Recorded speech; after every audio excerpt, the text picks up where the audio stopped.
जी doctor साहब ਸਾਡੇ ਕੋਲ ਅਗਲਾ ਫੇਸਬੁੱਕ ਮੈਸੇਜ ਆਇਆ ਹੈ ਗੁਰਿੰਦਰ ਨੰਦਰਾ ਜੀ ਦਾ। ਇਹ ਲਿਖਦੇ ਹਨ ਵਾਹਿਗੁਰੂ ਜੀ ਕਾ ਖਾਲਸਾ ਵਾਹਿਗੁਰੂ ਜੀ ਕੀ ਫਤਿਹ। ਡਾਕਟਰ ਅਮਰਜੀਤ ਸਿੰਘ ਜੀ, ਮੈਂ ਤੁਹਾਨੂੰ ਇੱਕ ਸਵਾਲ ਪੁੱਛਣਾ ਚਾਹੁੰਦਾ ਹਾਂ ਕਿ ਕੀ ਕੋਈ ਅੱਧਾ ਹਿੰਦੂ ਅਤੇ ਅੱਧਾ ਸਿੱਖ ਹੋ ਸਕਦਾ ਹੈ? ਪਹਿਲਾਂ ਹੀ ਤੁਹਾਡਾ ਧੰਨਵਾਦ ਕਰਦਾ ਹਾਂ, ਛੇਤੀ ਜਵਾਬ ਦੇਣ ਦੀ ਕਿਰਪਾਲਤਾ ਕਰਨੀ ਜੀ। ਜੀ ਡਾਕਟਰ ਸਾਹਿਬ। ਗੁਰਿੰਦਰ ਨੰਦਰਾ ਜੀ ਲਿਖ ਪਹਿਲੀ ਵਾਰ ਰਹੇ ਨੇ, ਲਾਈਨਾਂ ਵੀ ਦੋ ਲਿਖੀਆਂ ਉਹਨਾਂ ਨੇ, ਜਲਦੀ ਜਲਦੀ ਜਵਾਬ ਦੇ ਦਿਓ ਤੇ ਜਵਾਬ ਵੀ ਜਲਦੀ ਮੰਗਦੇ ਨੇ, ਤੇ ਸਵਾਲ ਵੀ ਇਦਾਂ ਦਾ ਕੀਤਾ ਵੀ ਇਧਰਲਿਆਂ ਨੂੰ ਖੁਸ਼ ਕਰਦੇ ਆ, ਉਧਰਲੇ ਨਾਰਾਜ਼ ਹੋ ਜਾਂਦੇ ਨੇ, ਉਧਰਲਿਆਂ ਨੂੰ ਕਰਦੇ ਜੀ। ਉਹਨਾਂ ਕਿਹਾ ਜੀ ਕੋਈ ਦੱਸੋ ਵੀ ਅੱਧਾ ਹਿੰਦੂ ਜਾਂ ਅੱਧਾ ਸਿੱਖ ਹੋ ਸਕਦਾ ਜੀ। ਦੇਖੋ ਮੈਂ ਇਹ ਹੁਣੇ ਹੀ, ਕਿਉਂਕਿ ਲੇਟੈਸਟ ਸਾਡੇ ਜਿਹੜੇ ਨੇ ਉਹ ਪ੍ਰਿੰਟ ਆਊਟ ਕੱਢ ਕੇ ਮੈਨੂੰ ਦੇ ਗਏ, ਟੇਬਲ ਤੇ ਬੈਠੇ ਤੇ ਮੈਂ ਦੇਖ ਕੇ ਸਮਾਈਲ ਵੀ ਕੀਤਾ। ਮੈਂ ਕਿਹਾ ਵੀ ਇਹ ਜਿਹੜੇ ਸਾਡੇ ਬ੍ਰਾਹਮਣ ਜਨ ਰਹੇ ਨੇ ਉਹ ਸਭਿਅਤਾ ਦੇ, ਉਹਨਾਂ ਨੇ ਹਰ ਚੀਜ਼ ਦੀ ਕੋਈ ਇਮੈਜੀਨੇਸ਼ਨ ਦਿੱਤੀ ਹੈ। ਹੁਣ ਅਦਰਵਾਈਜ਼ ਤਾਂ ਜਾਂ ਕੋਈ ਬੰਦਾ ਹੋਏਗਾ ਜਾਂ ਜਾਨਵਰ ਹੋਏਗਾ ਜੀ, ਮਤਲਬ ਹੁਣ ਉਹਦੇ ਚੋਂ ਇਹ ਤਾਂ ਨਹੀਂ ਨਾ ਹੈ। ਹੁਣ ਤੁਸੀਂ ਕਹੋ ਜੀ ਕੋਈ ਅੱਧਾ ਬੰਦਾ ਅੱਧਾ ਜਾਨਵਰ, ਪਰ ਜੇ ਤੁਸੀਂ ਉਹਨਾਂ ਦਾ ਹਿੰਦੂਆਂ ਵੱਲ ਦੇਖੋਗੇ ਤਾਂ ਉਹਨਾਂ ਨੇ ਤਾਂ ਐਸਾ ਨਰਸਿੰਘ ਅਵਤਾਰ ਬਣਾਇਆ ਜਿਹਦੇ ਚ ਅੱਧਾ ਬੰਦਾ ਹੈ ਅੱਧਾ ਜਾਨਵਰ ਹੈ। ਉਹਦੀ ਕਹਾਣੀ ਵੀ ਐਸੀ ਦਿਲਚਸਪ ਕਿ ਜੀ ਜਿਹੜਾ ਹਰਨਾਕਸ਼ ਜਿਹਨੇ ਇਹ ਕਿਹਾ ਸੀ ਜਲੇ ਹਰਨਾਕਸ਼ ਥਲੇ ਹਰਨਾਕਸ਼ ਮੇਰਾ ਨਾਂ ਜਪੋ, ਤੇ ਉਹਦੇ ਘਰ ਜੰਮ ਪਿਆ ਪ੍ਰਹਿਲਾਦ ਰੱਬ ਦਾ ਨਾਂ ਜਪਣ ਵਾਲਾ। ਪਰ ਹੁਣ ਹਰਨਾਕਸ਼ ਇੰਨਾ ਕੁ ਕੌਨਫੀਡੈਂਟ ਸੀ ਕਿ ਉਹਨੇ ਕਹਿੰਦੇ ਹੁਣ ਕਹਾਣੀਆਂ ਐਸੀਆਂ ਸੋਹਣੀਆਂ ਬਣਾਉਂਦੇ ਨੇ ਵੀ ਤੁਹਾਡਾ ਵੀ ਕਈ ਵਾਰੀ ਲੱਗਦਾ ਵੀ ਇਹ ਵਾਕਈ ਸਰ ਕਪੂਰ ਸਿੰਘ ਭਾਵੇਂ ਬਹੁਤ ਕ੍ਰਿਟੀਕਲ ਸੀ, ਕਈ ਵਾਰ ਕਹਿੰਦੇ ਪੰਡਤਾਂ ਨੇ ਕਮਾਲ ਕੀਤੀ ਉਹਨਾਂ ਨੇ ਕਿਹਾ ਜੀ ਹਰਨਾਕਸ਼ ਨੇ ਬੜੀ ਤਪੱਸਿਆ ਕੀਤੀ, ਤਪੱਸਿਆ ਕਰਕੇ ਉਹਨੇ ਇਹ ਵਰ ਲਿਆਇਆ ਸੀ ਕਿ ਜੀ ਨਾ ਮੈਂ ਦਿਨੇ ਮਰਾਂ ਨਾ ਰਾਤ ਮਰਾਂ, ਨਾ ਅੰਦਰ ਮਰਾਂ ਨਾ ਬਾਹਰ ਮਰਾਂ, ਨਾ ਬੰਦੇ ਤੋਂ ਮਰਾਂ ਨਾ ਜਾਨਵਰ ਤੋਂ ਮਰਾਂ, ਨਾ ਸ਼ਸਤਰ ਨਾਲ ਮਰਾਂ ਨਾ ਅਸਤਰ ਨਾਲ ਮਰਾਂ। ਉਹਨੇ ਕਿਹਾ ਹੁਣ ਮਤਲਬ ਨਾ ਮੈਂ ਨਾ ਦਿਨ ਹੋਏ ਨਾ ਰਾਤ ਹੋਏ ਨੇ ਦੂਜੇ। ਤਾਂ ਹੁਣ ਪਹਿਲਾਂ ਤਾਂ ਉਹਨਾਂ ਨੇ ਇਹ ਵਰ ਪਾਤੇ ਕਿ ਜੀ ਹਰਨਾਕਸ਼ ਨੇ ਕਿਹਾ ਬਸ ਮੈਂ ਤਾਂ ਰੱਬ ਹੋਗਾ, ਰੱਬ ਨੂੰ ਚੈਲੰਜ ਕਰਤਾ ਜੀ। ਹੁਣ ਉਹਨਾਂ ਦਾ ਵਿਸ਼ਨੂੰ ਜਿਹਨੂੰ ਚੈਲੰਜ ਹੋਇਆ ਉਹਨੇ ਕਿਹਾ ਵੀ ਉਹਨੇ ਵੀ ਹੁਣ ਇਹ ਕਹਿੰਦੇ ਨੇ ਵੀ ਬਾਤ ਐਸੀ ਕੀਜੀਏ। ਹੁਣ ਇੱਥੇ ਸਾਰੀ ਗੱਲ ਜਿਹੜੀ ਗੱਲ ਹਿੰਦੂ ਸਿੱਖ ਦੀ ਨਹੀਂ ਹੈ, ਗੱਲ ਤੁਸੀਂ ਥਿੰਕਿੰਗ ਦੀ ਹੈ। ਜੋ ਨਹਿਰੂ ਨੇ ਕੋਟ ਕੀਤਾ ਸੀ ਕਿ ਬਾਤ ਐਸੀ ਕੀਜੀਏ हर बात के 100 पहलू हों, कोई पहलू तो रहे बात बदलने के लिए। 100 लड़ छड़ दिओ, ਜਿਹੜੇ ਮਰਜ਼ੀ ਲੜ ਤੋਂ ਕਰਕੇ ਜੀ ਮੈਂ ਤਾਂ ਨਾਲੇ ਸੱਚੇ ਵੀ ਰਹਿ ਜਾਓ ਨਾਲੇ। ਹੁਣ ਉਹ ਜਿਹੜਾ ਇਹਨਾਂ ਦਾ ਵਿਸ਼ਨੂੰ ਹੈ ਉਹਨੇ ਕਿਵੇਂ ਚਲਾਕੀ ਦੇ ਨਾਲ ਉਹ ਜਿਹੜੇ ਵੀ ਉਹਨੂੰ ਬਚਨ ਦਿੱਤੇ ਸੀ ਉਹ ਤੋੜੇ, ਜਿਵੇਂ ਸਿੱਖਾਂ ਦੇ ਨਾਲ ਦਿੱਤੇ ਬਚਨ ਤੋੜੇ 47 ਤੋਂ ਬਾਅਦ ਤਬ ਬਾਤ ਔਰ ਥੀ, ਅਬ ਸਰਕਮਸਟੈਂਸਸ ਹੈਵ ਨਾਓ ਚੇਂਜਡ ਜੀ। ਉਹਨੇ ਕਿਹਾ ਜੀ ਠੀਕ ਹੈ। ਹਾਂ ਉਹਨੇ ਇੱਕ ਵਿੱਚ ਮੈਨੂੰ ਰਹਿ ਗਿਆ ਵੀ ਇਹਦੇ ਨਾਲ ਕਿਹਾ ਕਿ ਮੈਂ ਜ਼ਮੀਨ ਤੇ ਮਰਾਂ ਨਾ ਅਸਮਾਨ ਤੇ ਮਰਾਂ। ਹੁਣ ਉਹ ਜਿਹੜਾ ਵਿਸ਼ਨੂੰ ਹੈ ਉਹਨੇ ਆਪਣੀ ਬੋਡੀ ਇਸ ਕਿਸਮ ਦੀ ਬਣਾਈ, ਅੱਧਾ ਬੰਦਾ ਤੇ ਅੱਧਾ ਜਾਨਵਰ। ਉਹਨੂੰ ਨਰਸਿੰਘ ਅਵਤਾਰ ਕਹਿੰਦੇ ਨੇ ਵੀ ਅੱਧਾ ਨਰ ਹੈ ਅੱਧਾ ਸ਼ੇਰ ਹੈ ਜੀ। ਉਹ ਇੱਕ ਤਾਂ ਤੋੜ ਦਿੱਤਾ ਕਿ ਜੀ ਦੇਖੋ ਮੈਂ ਕੋਈ ਵਾਅਦਾ ਤਾਂ ਨਹੀਂ ਤੋੜਿਆ, ਨਾ ਮੈਂ ਬੰਦਾ ਹੈ ਨਾ ਜਾਨਵਰ ਹੈ। ਫਿਰ ਉਹਨੇ ਐਨ ਜਦੋਂ ਸੂਰਜ ਡੁੱਬ ਰਿਹਾ ਸੀ ਔਰ ਹਨੇਰਾ ਆ ਰਿਹਾ ਸੀ, ਜਿਹੜੇ ਨਾ ਦਿਨ ਸੀ ਨਾ ਰਾਤ ਸੀ ਜੀ, ਜਿਹਨੂੰ ਸੰਧਿਆ ਵੇਲਾ ਕਹਿੰਦੇ ਨੇ, ਉਸ ਵੇਲੇ ਉਹਨੇ ਉਹ ਅਵਤਾਰ ਬਣਾ ਕੇ ਆ ਗਿਆ।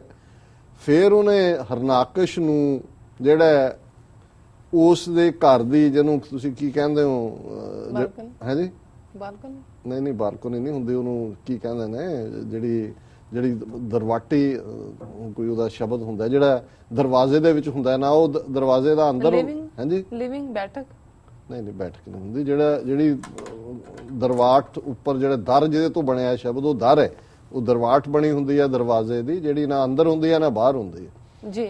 ਉੱਥੇ ਉਹਨੇ ਹਰਨਾਕਸ਼ ਨੂੰ ਅੱਛਾ ਹੁਣ ਨਾ ਸ਼ਸਤਰ ਨਾਲ ਮਾਰਾ ਨਾ ਅਸਤਰ ਨਾਲ ਮਾਰਾ, ਉਹਨੇ ਆਪਣੇ ਨੌ ਹੀ ਇੰਨੇ ਵੱਡੇ ਕਰ ਲਏ ਕਿ ਨਾ ਹੁਣ ਸ਼ਸਤਰ ਹੈ ਨਾ ਅਸਤਰ ਹੈ, ਨਾ ਅਸਮਾਨ ਤੇ ਮਰਾਂ ਨਾ ਜ਼ਮੀਨ ਤੇ ਮਰਾਂ। ਉਹਨੂੰ ਚੁੱਕ ਕੇ ਉਹਨੇ ਪੱਟਾਂ ਤੇ ਰੱਖ ਲਿਆ ਹਰਨਾਕਸ਼ ਨੂੰ। ਤੇ ਉਹਦਾ ਨੋਹਾਂ ਦੇ ਨਾਲ ਹੀ ਹੁਣ ਨਾ ਦਿਨ ਸੀ ਨਾ ਰਾਤ ਸੀ, ਨਾ ਸ਼ਸਤਰ ਸੀ ਨਾ ਅਸਤਰ ਸੀ, ਨਾ ਬੰਦਾ ਸੀ ਨਾ ਜਾਨਵਰ ਸੀ। ਤੇ ਉਹਨੂੰ ਜਿਹੜਾ ਉਹਨੇ ਨੋਹਾਂ ਦੇ ਨਾਲ ਜਿਹੜਾ ਉਹ ਮਾਰਤਾ ਔਰ ਜੈ ਜੈ ਭਗਵਾਨ ਵਿਸ਼ਨੂੰ ਕੀ ਹੋ ਗਈ। ਹੁਣ ਉਹਨਾਂ ਦੇ ਤਾਂ ਸੰਭਵ ਹੈ ਕਿ ਵੀ ਉਹ ਸਾਰਾ ਕੁਝ ਹੀ ਅੱਧਾ ਅੱਧਾ ਰਲਾ ਕੇ ਕਰ ਦੇਣ, ਇੱਥੇ ਨਹੀਂ ਸੰਭਵ।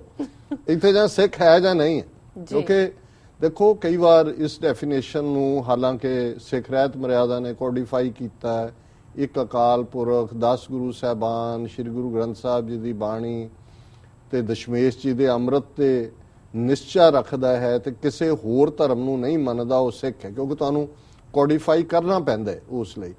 ਲੇਕਿਨ ਮੈਂ ਇਹ ਸਮਝਦਾ ਹਾਂ ਵੀ ਜਦੋਂ ਕੋਈ ਸਿੱਖ ਬਣਦਾ ਹੈ, ਹੁਣ ਸਿੱਖ ਦਾ ਮਤਲਬ ਬੇਸ਼ੱਕ ਸ਼ਾਬਦਿਕ ਸੀਕਰ ਆਫਟਰ ਦਾ ਟਰੂਥ ਹੈ, ਪਰ ਸਿੱਖ ਦਾ ਹੁਣ ਬੰਦਾ ਬਹਾਦਰ ਹੈ, ਜਿਹੜਾ ਪਹਿਲਾਂ ਮਾਧੋ ਦਾਸ ਵੈਰਾਗੀ ਸੀ, ਹੁਣ ਬੰਦਾ ਸਿੰਘ ਬਹਾਦਰ ਹੈ ਜੀ।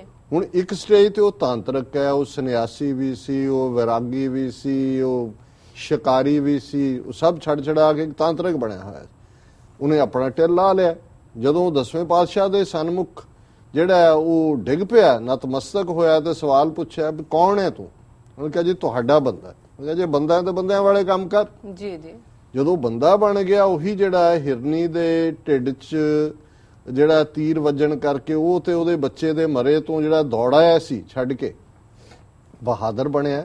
ਔਰ ਕਿਵੇਂ ਉਹਨੇ ਫਿਰ ਇੱਕ ਤਬਦੀਲੀ ਲਿਆਂਦੀ, ਗੁਰੂ ਦਾ ਅੰਮ੍ਰਿਤ ਛਕ ਕੇ, ਕਿਉਂਕਿ ਸਿੱਖ ਬਣ ਗਿਆ। ਜਦੋਂ ਅਸੀਂ ਸਿੱਖ ਕਹਿੰਦੇ ਹਾਂ ਤੇ ਅਸੀਂ ਗੁਰੂ ਨਾਨਕ ਦੇ ਬੰਦੇ ਹਾਂ, 10 ਗੁਰੂ ਸਾਹਿਬਾਨ ਦੀਆਂ ਟੀਚਿੰਗਸ ਦੇ ਸਾਹਮਣੇ ਆਪਣਾ ਸਿਰ ਝੁਕਾਉਂਦੇ ਤੇ ਸਿੱਖੀ ਹੁਕਮ ਮੰਨੀਏ ਹੋਵੇ ਪ੍ਰਵਾਨ ਤਾਂ ਖਸਮੇ ਕਾ ਮਹਿਲ ਪਾਏ ਸੀ। ਸਿੱਖ ਦਾ ਮਤਲਬ ਹੁਕਮ ਮੰਨਣਾ, ਤੇ ਜਿਹੜਾ ਹੁਕਮ ਦੇ ਵਿੱਚ ਆਂਦਾ ਹੈ ਹੁਕਮ ਮੰਨਦਾ, ਇਹ ਤਾਂ ਨਹੀਂ ਹੁੰਦਾ ਮੈਂ ਅੱਧਾ ਮੰਨਿਆ ਅੱਧਾ ਨਹੀਂ ਮੰਨਿਆ। ਜਦੋਂ ਅਸੀਂ ਗੁਰੂ ਦੇ ਹੁਕਮ ਚਾਹੁੰਦੇ ਹਾਂ, ਗੁਰੂ ਦੀ ਆਗਿਆ ਚਾਹੁੰਦੇ ਹਾਂ, ਫਿਰ ਗੁਰ ਕੀ ਮਤ ਤੂੰ ਲੈ ਆਣੇ ਭਗਤ ਬਿਨਾ ਬਹੁ ਡੂਬੇ ਸਿਆਣੇ, ਫਿਰ ਅਸੀਂ ਗੁਰੂ ਦੀ ਮਤ ਲੈਂਦੇ ਹਾਂ। ਤੇ ਜੇ ਗੁਰੂ ਦਾ ਇਹ ਹੁਕਮ ਹੈ ਕਿ ਭਾਈ ਰਹਿਤ ਪਿਆਰੀ ਮੁਝ ਕੋ ਸਿੱਖ ਪਿਆਰਾ ਨਾ ਹੈ, ਜੇ ਗੁਰੂ ਦਾ ਹੁਕਮ ਹੈ ਕਿ ਪ੍ਰਥਮ ਰਹਿਤ ਇਹ ਜਾਨ ਖੰਡੇ ਕੀ ਪਹੁਲ ਛਕੇ ਸੋਈ ਸਿੰਘ ਪ੍ਰਧਾਨ ਅਵਰ ਨਾ ਪਹੁਲ ਜੋ ਲਹੇ, ਜੇ ਗੁਰੂ ਦਾ ਹੁਕਮ ਹੈ ਕਿ ਨਿਸ਼ਾਨੇ ਸਿੱਖੀ ਈ 5 ਹਰਫ ਕਾਫ ਹਰਗਿਜ਼ ਨਾ ਬਾਸ਼ਦੀ 5 ਮੁਆਫ ਕੜਾ ਕਾਰਦ ਕੱਚ ਕੰਗਾ ਬਿਦਾ ਬਿਨਾ ਕੇਸ ਹੇਚਸਤ ਜ਼ੁਮਲਾ ਨਿਸ਼ਾਂ, ਜੇ ਗੁਰੂ ਦਾ ਹੁਕਮ ਹੈ ਕਿ ਘਾਲ ਖਾਏ ਕਿਛ ਹੱਥੋਂ ਦੇ ਨਾਨਕ ਰਾਹ ਪਛਾਣੇ ਸੇ, ਅਧਿਆਤਮ ਦੀ ਦੁਨੀਆ, ਰੂਪ ਦੀ ਦੁਨੀਆ ਤੇ ਗੁਰੂ ਦੇ ਅੱਗੇ ਸਮਰਪਣ ਦੀ ਦੁਨੀਆ। ਸੋ ਮੈਂ ਸਮਝਦਾ ਕਿ ਇਹ ਅੱਧਾ ਹਿੰਦੂ ਜਾਂ ਅੱਧਾ ਸਿੱਖ, ਇਹ ਤਾਂ ਉਹਨਾਂ ਦਾ ਹੋ ਸਕਦਾ, ਨਰਸਿੰਘ ਅਵਤਾਰ ਉਹਨਾਂ ਨੇ ਬਣਾਇਆ, ਉਹਨਾਂ 'ਚ ਸਭ ਕੁਝ ਚੱਲ ਜਾਂਦਾ ਅੱਧਾ ਦਾ, ਪਰ ਇੱਥੇ ਜਾਂ ਕੋਈ ਸਿੱਖ ਹੈ ਜਾਂ ਨਹੀਂ ਹੈ। ਪਰ ਇਹ ਫੈਸਲਾ ਕਿਸੇ ਹੋਰ ਦੇ ਜ਼ਿੰਮੇ ਨਹੀਂ ਹੁੰਦਾ, ਇਹ ਅਸੀਂ ਜਿਹੜੇ ਆਪਣੇ ਆਪ ਨੂੰ ਸਿੱਖ ਕਹਾਣ ਵਾਲੇ ਹਾਂ, ਅਸੀਂ ਆਪਣੇ ਆਪ ਨੂੰ ਪੁੱਛਣਾ ਹੈ ਕਿ ਕੀ ਅਸੀਂ ਗੁਰੂ ਦੇ ਹੁਕਮ ਦੇ ਪਾਬੰਦ ਹੈ, ਕੀ ਸਾਡਾ ਜੀਵਨ ਹੋ ਸਕਦਾ ਬਾਹਰੋਂ ਰੂਪ ਪੱਖੋਂ ਅਸੀਂ ਗੁਰੂ ਦਾ ਰੂਪ ਲੈ ਲਈਏ, ਪਰ ਫਿਰ ਉਹਦਾ ਹਾਲ ਵੀ ਇਹੀ ਹੁੰਦਾ ਜੇ ਸਾਡੀ ਜਿਹੜੀ ਹੈ ਕਰਨੀ ਡਿਫਰੈਂਟ ਹੈ। ਉਹ ਇਹ ਵੀ ਗੱਲ ਗੁਰੂ ਸਾਹਿਬ ਨੇ ਯਾਦ ਕਰਵਾਈ ਕਿ ਦਿਲੋਂ ਮੁਹੱਬਤ ਜਿਨ ਸਹੀ ਸੱਚਿਆ ਜਿਨ ਮਨ ਹੋਰ ਮੁਖ ਹੋਰ ਸੇ ਕਾਂਡੇ ਕੱਚੇ। ਇਹ ਵੀ ਗੁਰੂ ਦੇ ਸਿੱਖ ਹੋਣ ਦੀ ਨਿਸ਼ਾਨੀ ਹੈ ਕਿ ਮੁਹੱਬਤ ਦਿਲ ਦੇ ਨਾਲ ਹੈ, ਮਨ ਹੋਰ ਮੁਖ ਹੋਰ ਇਹ ਕੱਚੇ ਹੋਣ ਦੀ ਗੱਲ ਹੈ। ਤੇ ਜਿਨ੍ਹਾਂ ਨੇ ਫਿਰ ਦਿਲੋਂ ਮੁਹੱਬਤ ਕੀਤੀ ਹੈ, ਜਿਹੜੇ ਦਿਲੋਂ ਗੁਰੂ ਨੂੰ ਸਮਰਪਿਤ ਨੇ, ਉਹ ਫਿਰ ਗੁਰੂ ਦਾ ਬਿਰਦ ਹੁੰਦਾ ਕਿ ਗੁਰੂ ਨੇ ਕਿਵੇਂ ਸਾਨੂੰ ਤੁਰਨ ਦੀ ਜਾਚ ਸਿਖਾਣੀ ਹੈ। ਇਸ ਲਈ ਗੁਰੂ ਤੋਂ ਅਸੀਂ ਸਿੱਖਾਂ ਨੂੰ ਸਿੱਖੀ ਦਾਨ, ਕੇਸ ਦਾਨ, ਰਹਿਤ ਦਾਨ, ਵਿਵੇਕ ਦਾਨ, ਵਸਾ ਦਾਨ, ਭਰੋਸਾ ਦਾਨ, ਦਾਨਾ ਸਰਦਾਨ, ਨਾਮਦਾਨ, ਸ੍ਰੀ ਅੰਮ੍ਰਿਤਸਰ ਜੀ ਕੇ ਇਸ਼ਨਾਨ ਇਹ ਮੰਗਦੇ। ਇਹ ਗਿਫਟਸ ਨੇ, ਦਾਨ ਗਿਫਟ ਨੂੰ ਕਹਿੰਦੇ ਨੇ। ਫਿਰ ਗੁਰੂ ਆਪ ਹੀ ਸਾਨੂੰ ਚੱਲਣਾ ਸਿਖਾਉਂਦਾ। ਅਸੀਂ ਗੁਰੂ ਅੱਗੇ ਆਪਾ ਸਮਰਪਣ ਕਰ ਦੇਣਾ ਤੇ ਫਿਰ ਜਿਵੇਂ ਭਾਈ ਗੁਰਦਾਸ ਕਹਿੰਦੇ ਨੇ, ਚਰਨ ਸ਼ਰਨ ਗੁਰ ਏਕ ਪੈਂਡਾ ਜਾਏ ਚੱਲ ਸਤਿਗੁਰ ਕੋਟ ਪੈਂਡਾ ਆਗੇ ਹੋਏ ਲੇਤ ਹੈ। ਗੁਰੂ ਕਰੋੜ ਕਦਮ ਅੱਗੇ ਤੁਰ ਕੇ ਆਉਂਦੇ ਨੇ। ਸੋ ਅਸੀਂ ਸਾਰੇ ਹੀ ਮੁਤਾਜ ਹੈ, ਬੰਦਗੀ 'ਚ ਮੰਗਦੇ ਹਾਂ ਗੁਰੂ ਦੇ ਅੱਗੇ ਆਜ਼ੀ ਦੇ ਨਾਲ। ਔਰ ਜਿਸ ਨੂੰ ਭਾਈ ਵੀਰ ਸਿੰਘ ਨੇ ਕਦੇ ਯਾਦ ਕਰਵਾਇਆ ਕਿ ਅਸਲ ਤਾਂ ਜੀਵਨ ਨੂੰ ਬਦਲਣ ਵਾਲਾ ਇਹੀ ਪਾਰਟ ਹੈ ਕਿ ਦੇ ਇੱਕ ਬੂੰਦ ਸੁਰਾਈਓ ਸਾਨੂੰ ਇੱਕੋ ਹੀ ਦੇ ਸਾਈਂ ਅੱਧੀ ਅੱਧ ਪਚੱਦੀ ਦੇ ਦੇ ਨਿੱਕੀ ਹੋਰ ਗੁਸਾਈ ਇੱਕ ਵੇਰ ਇੱਕ ਕਣੀ ਦਵਾ ਦੇ ਸੂਫੀ ਅਸਨਾ ਰਹੀਏ ਇੱਕ ਵੇਰ ਦਰ ਖਲਿਆਂ ਤਾਈ ਸਾਈਂ ਸਵਾਦ ਚਖਾਈ।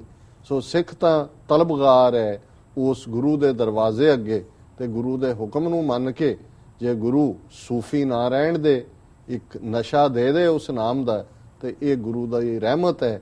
ਤੇ ਇਸ ਨੂੰ ਫਿਰ ਅਸੀਂ ਨਾਨਕ ਨਦਰੀ ਕਰਮੀ ਦਾਤ, ਇਹ ਨਦਰ ਹੈ ਉਸ ਦਾ ਕਰਮ ਹੈ, ਬਖਸ਼ਿਸ਼ ਹੈ ਉਸ ਦੀ ਦਾਤ ਹੈ। ਸੋ ਇਹਨਾਂ ਦਾ ਬਹੁਤ ਬਹੁਤ ਧੰਨਵਾਦ ਗੁਰਿੰਦਰ ਨੰਦਰਾ ਜੀ ਦਾ। ਜੀ ਡਾਕਟਰ ਸਾਹਿਬ